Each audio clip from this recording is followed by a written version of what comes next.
Code du tourisme définit le rôle d'un office de tourisme, les missions régaliennes d'un office de tourisme, c'est avant tout l'information, la promotion et l'accueil des visiteurs.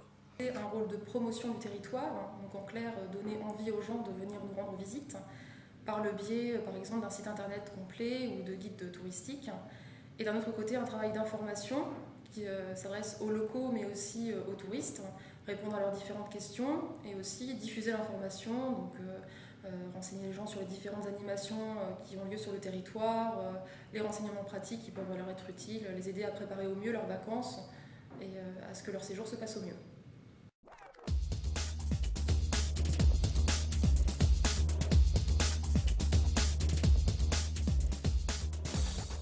Les métiers principaux donc, que l'on retrouve au niveau de l'office de tourisme donc, sont naturellement donc, conseillers en séjour. Nous avons aussi donc, un chargé de communication, une comptable, une chargée d'animation, chargée de commercialisation, et puis donc, une spécificité dans notre office, donc une partie infographie et webmaster, étant donné que l'ensemble des contenus sont réalisés en interne. Nous, on n'a pas vraiment de métier spécifique au sein de notre office de tourisme parce qu'on est une petite équipe. Et du coup, on n'a pas de chargé de communication pour tout ce qui est relations presse ou même promotion via tout ce qui est brochures, etc. On n'a pas de webmaster pour administrer notre site internet et pour gérer ses évolutions. C'est moi qui m'occupe de tout ça. Pour la communication, les filles conseillères en séjour sont aussi formées pour communiquer, pour rédiger un dossier de presse, pour mettre en page un guide pratique. Voilà, en fait, tout est fait en interne. On n'a pas de métier spécifique ici à l'office de tourisme parce qu'une fois de plus, on est une petite structure. Moi, j'ai une fonction très polyvalente du fait que je sois la seule employée à l'année de l'office de tourisme. Polyvalente du fait que je suis à la fois responsable des saisonnières, par exemple, quand on en accueille 2 en été. Et je me qualifierais surtout d'agent d'animation puisque c'est moi qui prépare tout l'événementiel de l'année. Et en parallèle, j'assure aussi l'accueil et la promotion du canton de Saint-Sauveur-le-Vicomte. Ma fonction, c'est avant tout, en amont des animations, repérer les groupes, préparer le déroulement d'une animation et ensuite d'assurer cette animation. C'est-à-dire que quand on a des randonnées, c'est moi qui vais aller du repérage à la recherche de commentaires à évoquer sur les différents sites qu'on va pouvoir voir, à l'animation au cours de la randonnée pédestre. Donc je fais tout de A à Z. J'ai aussi des missions de comptabilité, des missions de promotion, d'accueil. Et lors des animations, c'est aussi moi qui peux aller jusqu'à aller chercher le pain et faire les courses pour assurer la restauration sur place. Très polyvalente. En fait, le rôle à l'office, c'est pas seulement un rôle d'accueil, puisqu'en fait, le rôle d'accueil, c'est principalement entre Pâques et septembre. Et tout le reste de l'année, on remet à jour les informations touristiques, les guides touristiques. On travaille beaucoup avec nos partenaires sur le territoire. Donc il y a quand même un côté relationnel qui est important. Ça, c'est important à dire. En fait, mon métier consiste à communiquer sur l'office de tourisme, en premier lieu, sur ses missions, mais aussi sur les animations, festivités qui ont lieu sur notre territoire pour communiquer au plus grand large aux touristes.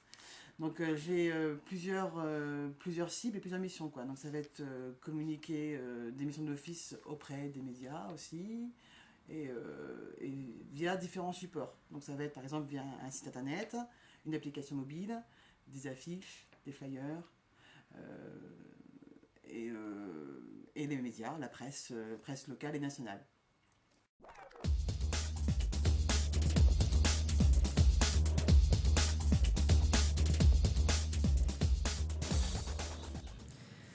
Du fait de l'activité saisonnière, effectivement, les périodes de vacances scolaires, on est à la tâche.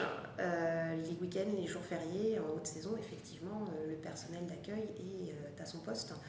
Donc, effectivement, ça peut, pour quelqu'un qui a une vie de famille, ça peut être compliqué à gérer. Maintenant, il faut savoir que le personnel embauché dans les offices de tourisme suit la convention collective tourisme, donc il y a quand même une rétribution par rapport à ce travail les jours fériés et les dimanches. Les horaires généralement dans les offices sont des horaires annualisés pour beaucoup. Je parle des gens qui travaillent à l'année dans un office de tourisme. Ce n'est pas les mêmes horaires l'hiver que l'été. C'est l'annualisation du temps de travail, c'est 1607 heures par an généralement si on est à 35 heures, mais d'une façon répartie sur l'année d'une façon différente. Dans les offices, il faut savoir aussi, c'est qu'on travaille bien souvent maintenant 7 jours sur 7.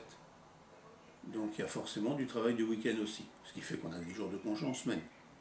C'est aussi une habitude de travailler, et il y a beaucoup de gens à qui ça convient parfaitement. C'est vrai que c'est un peu une évolution aussi, mais il n'y a pas que dans le tourisme où on a ça, mais vous avez plein de métiers dans le tourisme où on travaille effectivement 7 jours sur 7 pendant toute la saison. C'est une évidence.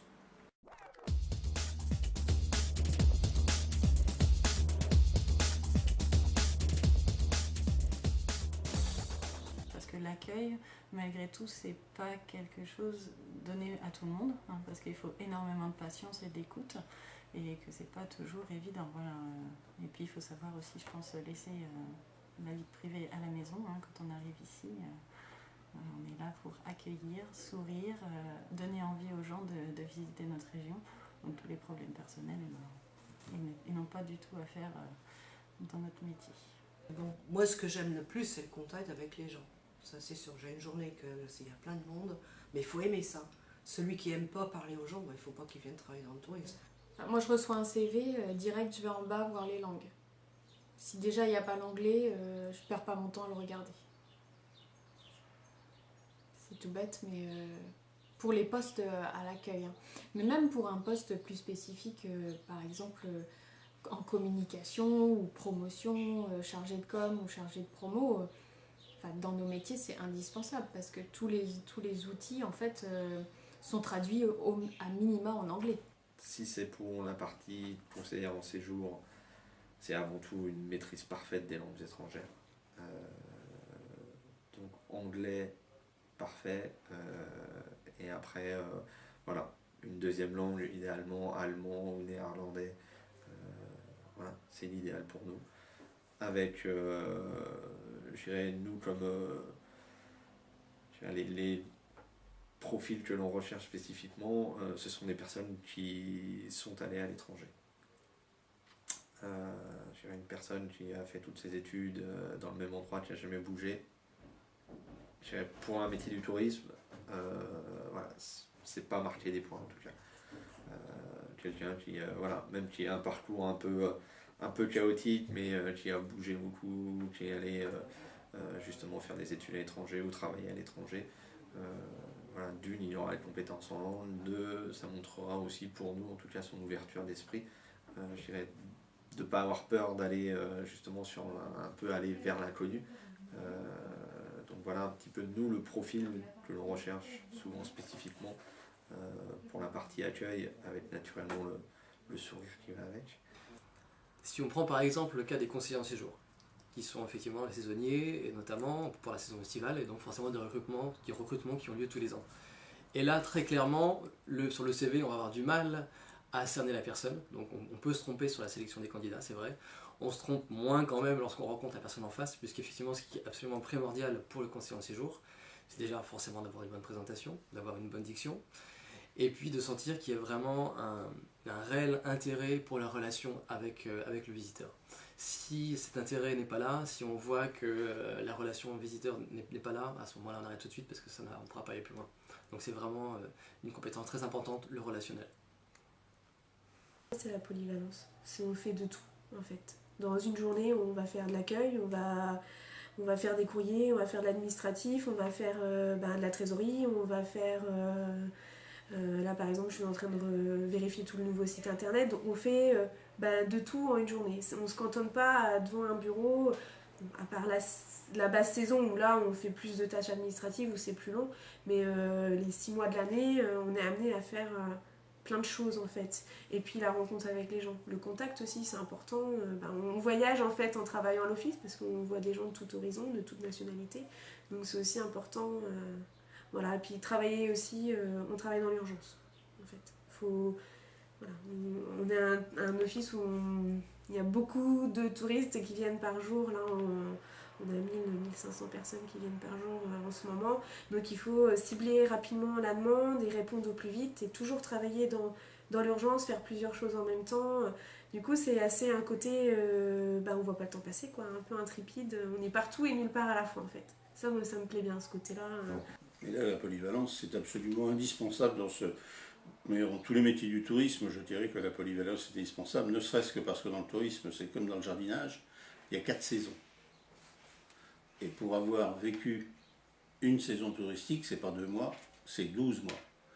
Quand vous avez vécu les métiers tout au long des 12 mois, là vous pouvez dire qu'effectivement vous commencez à voir de quoi on parle quand on parle d'un office du tourisme ou d'un autre métier du tourisme. Parce que c'est pas le même métier en plein juillet-août qu'au mois de décembre-janvier. Mais surtout, être professionnel, travailler la convivialité et l'accueil, et je vous l'ai dit tout à l'heure, c'est de base minimum de langue. Si vous n'avez pas de langue, ça me paraît très difficile de se lancer dans le tourisme aujourd'hui. Il faut être clair. C'est vraiment la base indispensable. On dit qu'on est parfois confronté à une clientèle difficile, malgré que ce soit des touristes.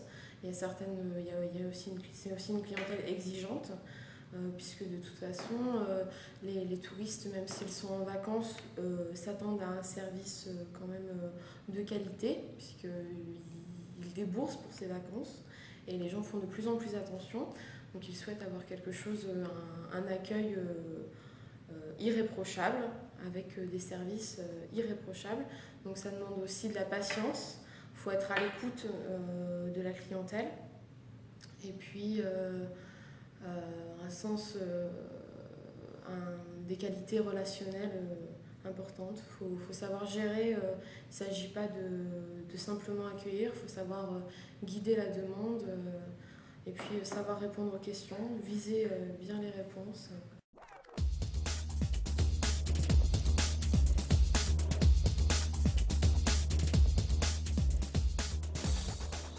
Les personnes que j'embauche, je ne me focalise pas sur une formation tourisme. Parce que moi, je n'ai pas une formation tourisme et ça ne m'empêche pas d'avoir réussi dans ce secteur-là. Et je pense que voilà, je sens les gens en entretien, s'ils sont battants, s'ils ont envie de... Quand on a envie, on réussit. Je pense que voilà, c'est vraiment... pour moi, c'est un élément indispensable, l'envie de réussir. Voilà. Et là, les deux vont ensemble. Hein. L'envie provoque la réussite aussi. Donc, j'ai 2 personnes, moi, les 2 personnes qui sont en CDI, elles font très bien leur travail, elles n'ont aucune formation tourisme. Mais ce sont des gens qui aiment ce qu'elles font et elles aiment communiquer avec le client. Donc là, il n'y a aucun problème. On recrute toujours des saisonniers. Et les saisonniers, donc c'est principalement pour l'accueil, l'information du public. Et en général, j'essaie de prendre une petite spécificité sur une petite compétence que nous, on n'aurait pas en interne pour apporter une petite plus-value, en fait, même si c'est que sur une période de 6 mois, apporter un œil nouveau ou une petite compétence qu'on n'aurait pas pour faire évoluer un petit peu l'office de tourisme en fait, ou une mission en particulier. Par exemple, là on avait embauché quelqu'un qui parlait très bien l'italien pour nous faire des traductions pendant sa saison. En fait, les périodes où il y avait un petit peu moins de monde, elle bossait sur de la traduction en italien. Voilà, c'est des petites spécificités intéressantes. Après, ça peut être quelqu'un qui soit doué en M-tourisme ou pour les réseaux sociaux. Voilà, ça peut être une petite patte différente de ce qu'on peut avoir nous en interne. Donc effectivement, on recrute essentiellement du personnel saisonnier sur juillet et août, 2 mois au minimum, et également du personnel saisonnier du mois de mai jusqu'au mois de septembre. Cela chaque année. En termes de recrutement pour un poste à l'année, là effectivement on vient de recruter quelqu'un pour mettre en place et animer la démarche qualité, Mais voilà, c'est un poste, c'est une embauche occasionnelle, ça ne va pas se reconduire non plus tous les ans. Effectivement, les stagiaires pour nous sont très intéressants. Mais j'insiste sur le mot stagiaire, on ne prend pas non plus n'importe qui, c'est-à-dire qu'on a eu entre guillemets des stages de complaisance. Donc là, ça ne va pas du tout, c'est-à-dire que la personne qui est là simplement pour passer le temps et pour valider son année universitaire ou autre, ça passe pas du tout. On s'est même, sur les 2 dernières années, je me suis même vu être obligé de mettre un terme avant l'échéance à plusieurs stages. Parce que très clairement, la personne manquait cruellement de motivation ou n'était vraiment pas faite pour le milieu du tourisme. Donc là, il y a une réelle remise en question à faire. C'est aussi l'occasion, à travers le stage, de se rendre compte si oui ou non on est fait pour le milieu du tourisme. Parce qu'on se rend compte qu'on a beaucoup de candidats qui viennent en stage et qui tombent un peu nus nus devant certaines contraintes, notamment par rapport aux horaires, par rapport au week-end, etc. Ou par rapport effectivement à la difficulté d'être tout au long de la journée en face aux visiteurs. Donc ça demande vraiment des compétences personnelles particulières et tous les stagiaires ne sont pas prêts à ça, en tout cas on s'en rend compte au cours du stage. Donc c'est aussi l'occasion pour les stagiaires de se rendre compte, de savoir s'ils sont faits ou pas pour ce type de métier. Et en ce qui nous concerne, on recrute autant de stagiaires que possible. Donc oui, tout à fait. On aime bien avoir des stagiaires avec des compétences particulières. Ça peut être des stagiaires pour le tourisme, pour tout ce qui est accueil, mais également ça peut être des compétences plus spécifiques, je pense pour tout ce qui est PAO notamment, donc pour tout ce qui est création, pour tout ce qui est informatique numérique, donc tout ce qui est mise à jour de bases de données, mise à jour de sites web, d'applications, itinéraires virtuels, etc. Donc tout ça, on a vraiment parfois des compétences particulières qui sont les bienvenues. Tout ce qui est stagiaire en langue également, donc ça c'est très bien. Et puis en comptabilité, on en prend de temps en temps, mais ça reste assez rare.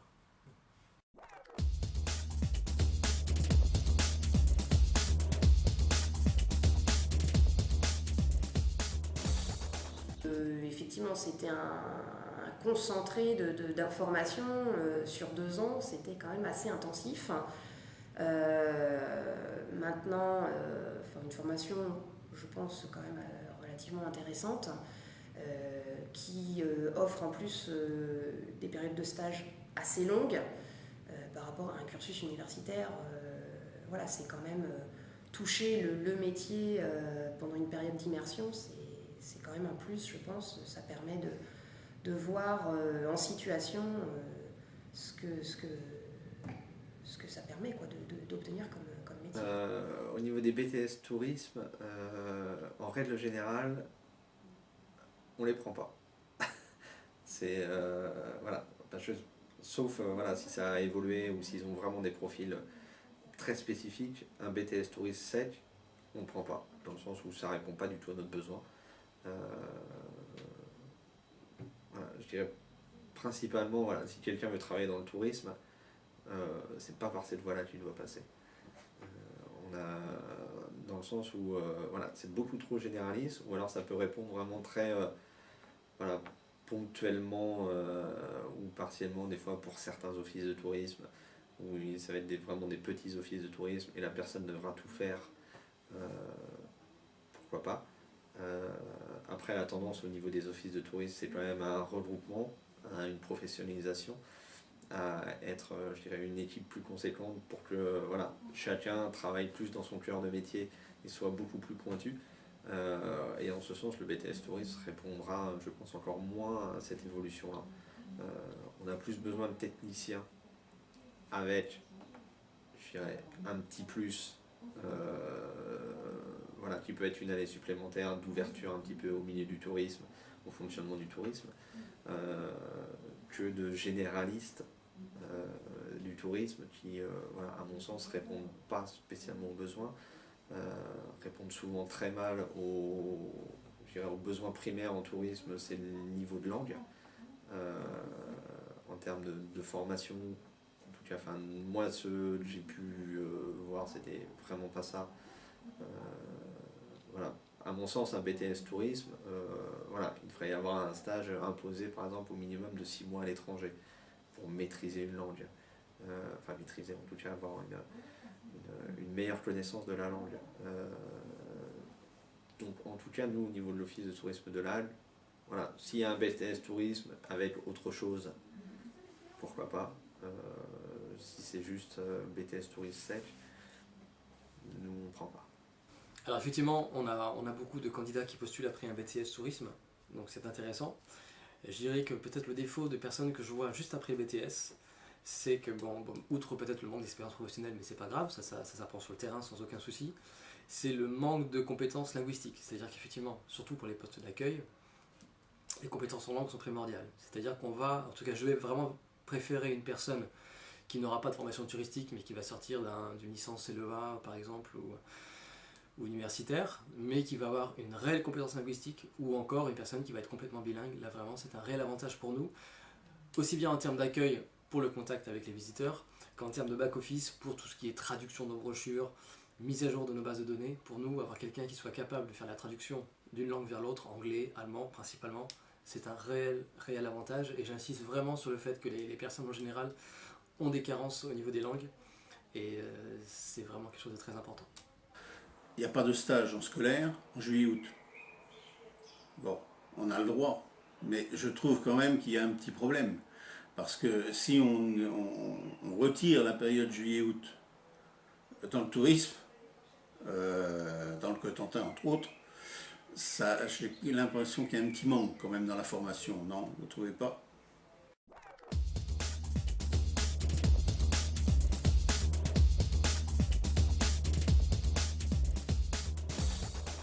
La formation continue est une obligation pour l'ensemble, en tout cas pour l'EPIC, pour l'ensemble de nos salariés, aussi bien ceux qui sont à l'accueil que ceux qui sont en back-office. C'est une obligation, on a un quota d'heures respecté et on essaie de le faire aussi bien que possible. Par rapport aux différents besoins en formation, forcément les besoins en langue, on revient toujours sur les langues, mais les formations en langue sont toujours très importantes. Maintenant, tout ce qui est nouvelle technologie, effectivement, avec tout ce qui est notamment numérique, il faut que l'ensemble du personnel soit capable de savoir parler des applications, des smartphones, enfin de tout le nouveau monde numérique qui n'était pas forcément acquis pour des personnes qui sont en place depuis très longtemps. Et puis des compétences plus techniques, notamment tout ce qui est PAO, puisqu'on essaie d'internaliser le plus possible l'ensemble de la création au niveau de l'office de tourisme de Cherbourg-Cotentin, et donc la compétence PAO est très importante. Et ça demande justement des évolutions sur des outils particuliers. C'est certainement le manque de moyens de notre structure qui fait que malheureusement on ne peut pas s'absenter trop souvent, et on passe à côté de formations certainement qui donneraient encore plus de valeur à notre métier. L'offre de formation du CLIC concernant le tourisme est en totale cohérence avec la demande.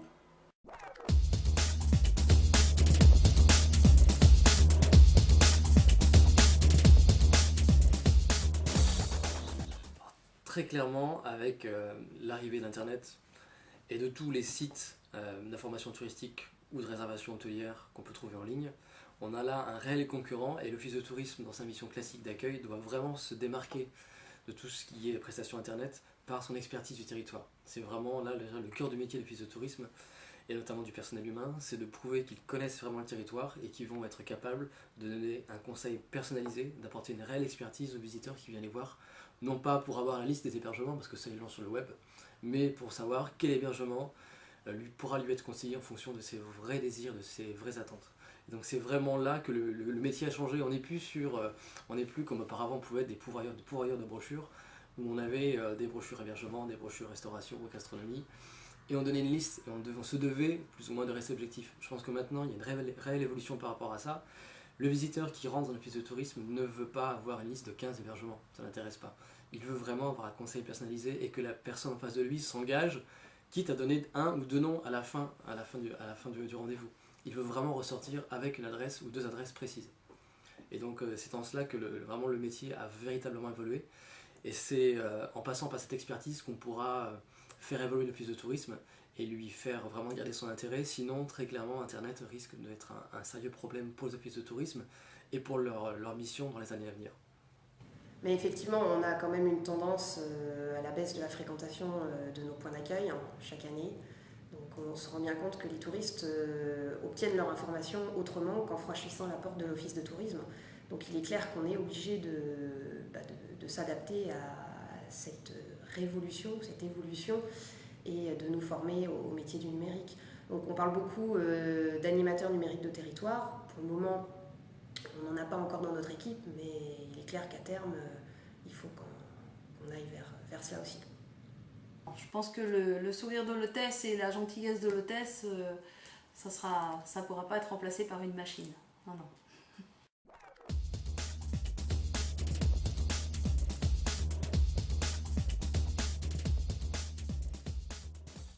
Quand vous êtes dans un office de tourisme, quand vous venez passer une saison de 2 mois ou 6 mois dans un office de tourisme, obligatoirement vous êtes au contact du public, mais vous êtes aussi au contact des professionnels du secteur géographique couvert par l'office et même un peu plus large bien souvent. Donc ça permet aussi de connaître un peu les structures. Pour pouvoir bien les vendre, il faut les connaître. Donc ça vous permet aussi d'aller faire un petit tour dans un certain nombre de structures qui peuvent être intéressantes et ça permet de découvrir et de voir aussi d'autres univers et peut-être de s'ouvrir des contacts pour un emploi futur. Il y a d'autres métiers dans le tourisme, que ce soit la restauration, l'hôtellerie, l'hôtellerie de plein air, les gîtes et tous les métiers à côté